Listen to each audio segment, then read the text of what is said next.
I'm Andy. I teach mythology and folklore. Welcome to Tantalizing Myths. We're still with Lilith, and this time it's all about the divorce.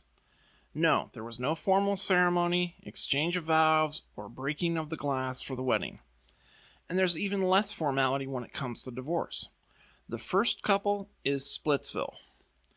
First was Lilith's use of Hashem's name and vacating the area. Second, we have Adam's complaint to Hashem that she left him, and now we come to a very clear finality to their couplehood. Hashem sends 3 angels with the message, if she wants to return, well and good, and if not, she must accept that 100 of her children will die every day. We'll talk more about this consequence, what some call curse, in another video. But the important part is the if. It's her choice. This is clearly an example of humanity's free will as well. However, there's more. We can infer that Hashem is okay with divorce.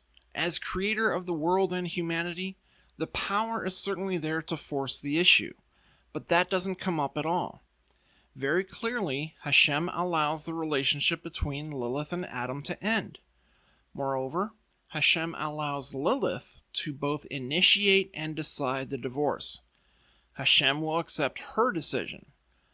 She isn't required to state reasons, provide evidence, or fill out any paperwork, which is good because paperwork and bureaucracy hadn't been invented yet. Simpler times. More importantly, throughout all of this, Adam is not consulted. He only complains that Lilith left, and Hashem does not consult Adam about the divorce in any way. Adam has no say in whether or not this divorce is going to happen. He has no voice in this decision, which is fascinating and very progressive.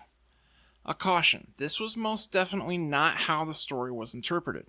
I am not Jewish, I am also not a lawyer, so I have no expertise when it comes to Jewish biblical law. However, I've done a little research, and if any experts want to clarify some things in the comments or with their own video, reach out to me. That said, I've put some articles regarding biblical divorce in the description. To make a long story short, too late, a husband could divorce his wife for any reason at any time. He simply needed to write up the official document and give it to her. Over time, this would also include financial obligations to her, but that's not part of this. Women, however, could not initiate divorce at all. There were certain circumstances where a wife could ask the court to compel the husband to grant a divorce to the woman. No matter what, though, the husband had to consent to the divorce, even when the court was compelling him. It's a strange legalistic rationale that I won't get into, because it feels pretty arbitrary. However, the husband granting the divorce and putting the paperwork in the wife's hand was required. Always. We don't have that in this story. As I said, Lilith is the initiator and Adam is not asked. Hashem acts unilaterally. This doesn't even pretend to follow the well-established legal niceties that were several hundred years old at this point. Adam is completely removed from the divorce, offering no consent, not having to be compelled because his voice doesn't matter. This story completely rewrites the concept of divorce.